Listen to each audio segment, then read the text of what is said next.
मुळात असं आहे ना की हा प्रत्येकाच्या काय त्याला म्हणतो आपण संस्कृतीचा भाग आहे. एखाद्याची संस्कृती असते चांगली की तो आपल्याकडे सत्ता असो किंवा सत्ता नसो तो संस्कृती जपत असतो. जाऊन लोकांना भेटणं ही महाराष्ट्राची आपली परंपरा आहे, महाराष्ट्राची संस्कृती आहे. काही जण स्वतःच्या भावाला स्वतःच्या पुतण्याला नातू झाला तरी त्याला जाऊन भेटायची त्यांची संस्कृती नाही. पण काही लोक संस्कृती पाळतात. उपमुख्यमंत्री असले तरी फडणवीस साहेब येत होते, जेव्हा ते विरोधी पक्षात होते तेव्हा सुद्धा येत होते, ते त्याच्या आधी फक्त आमदार होते तेव्हा सुद्धा येत होते. त्यामुळे त्यांचे पाय जमिनीवर आहेत आणि त्यामुळे ते संस्कृती पाळतात. काही लोकांच्याकडे ती संस्कृती नाही, त्यामुळे ते स्वतःच्या सख्या भावाला पुतण्याला मुलगा झाला तरी जाऊन भेटत नाही. त्यांची संस्कृती आहे.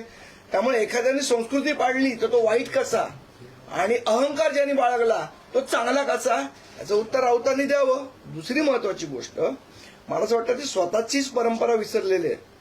म्हणजे मी जे सांगतो ते प्री उद्धव ठाकरे इरा, उद्धव ठाकरेंच्या आधीची गोष्ट.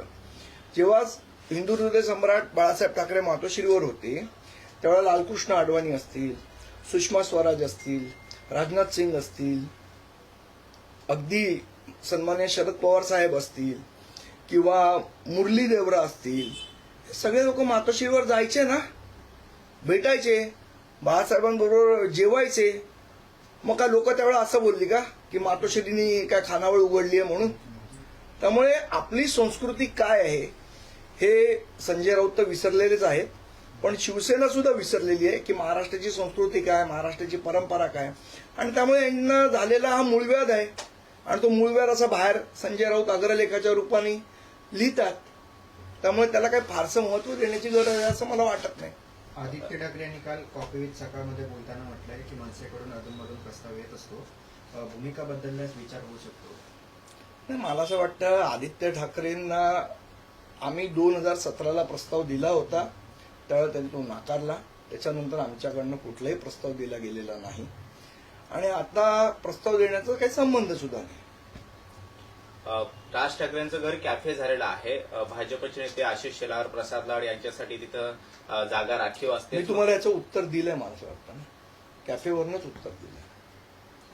गणेशोत्सव सध्या मागे गणेशोत्सव सुरू आहे. कधी चारकोपचा राजा जो आहे तो अजूनही विसर्जनाची वाट पाहतोय. कसं पाहते की प्रश्नाकडे आज राज्य नाही, मला असं वाटतं याच्यावर अतिशय संवेदनशीलपणे या सगळ्या प्रश्नांवर बघितलं पाहिजे आणि मुळात या सगळ्या गोष्टी करताना जी आपली सार्वजनिक गणेशोत्सव मंडळ असतील काय असतील यांना विश्वासात घेऊन सरकारने काम केलं पाहिजे. दुसरं एक महत्वाचं, काल एकनाथ शिंदे आणि शरद पवार एका कार्यक्रमामध्ये होते आणि दोघांनी एकमेकांची स्तुती केल्याचं पाहायला मिळालं.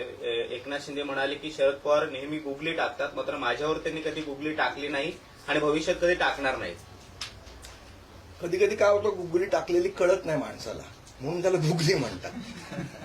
म्हणजे कौतुक करताना शरद पवारांनी गुगली टाकली असं म्हणायचं आहे. मी तुम्हाला क्रिकेटचं तुम्ही विचारलं म्हणून सांगितलं की गुगली ह्यालाच म्हणतात की जी कळत नाही त्याला गुगली म्हणतात. त्यामुळे कधी टाकली असेल, कळली असेल, नसेल मला माहित नाही.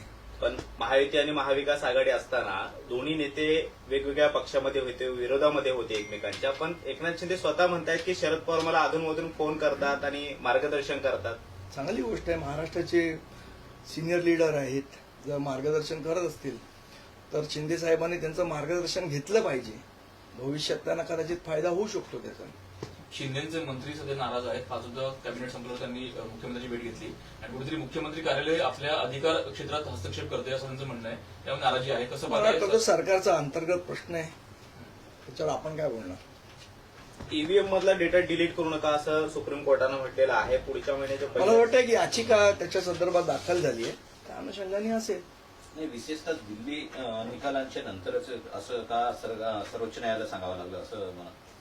हा, तर आता समजा जर ती याचिका कोर्टाने ऍक्सेप्ट करून घेतली असेल तर त्यांचे जे आरोप आहेत, मला असं वाटतं एखाद्याला जर एखाद्या गोष्टीबद्दल शंका असेल तर त्या शंकेचं निरसन करणं हे लोकशाहीमध्ये कर्तव्य आहे त्या त्या यंत्रणेचं. लोकसभा निकालाच्या महाराष्ट्राचा विशेषतः महाराष्ट्राच्या विधानसभा निकालानंतर ही याचिका एकंदरीतच महत्वाची मानली जाते.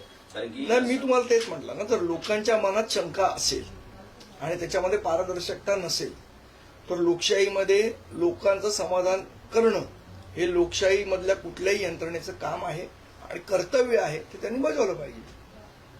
संदीपजी, काही दिवसापूर्वी मुंबईतल्या कुर्लामध्ये एक बेस्ट बसचा अपघात झाला होता, ज्यामध्ये अनेक मुंबईकरांचा जीव गेलेला होता. मात्र यामध्ये पोलिसांनी आरोपपत्र दाखल केलंय. जे काही पुरावे पोलिसांनी ठेवलेत कोर्टामध्ये, त्यामध्ये असं म्हटलंय की जो ड्रायव्हर होता संजय मोरे त्याला कमी दृश्यमानतेचा त्रास होता, त्याचबरोबर हाय बीपीचा त्रास होता, तो कुठल्याही पद्धतीने फिट नव्हता, कुठल्याही प्रशिक्षणाशिवाय त्याला हे काम देण्यात आलं. बेस्टचा हा सगळा भोंगळ कारभार पुन्हा एकदा मुळात बघा, बेसचा कारभार भोंगळ होण्याची कारणं जर आपण बघितली तर आता ज्या बसेस आहेत, मला वाटतं ती बस सुद्धा ही कंत्राटदारानं दिली होती. आता कंत्राटदार जे आहेत ते कोणाला तिथे ड्रायव्हर म्हणून नेमणूक करतायत, काय करतायत, ह्याच्यावर बीएसटीचा कंट्रोल नाही. तो कंट्रोल असला पाहिजे आणि तसा मुद्दा त्या करारनाम्यात टाकला पाहिजे. ही महत्वाची गोष्ट आहे, कारण शेवट हा लोकांच्या जीवाचा प्रश्न आहे.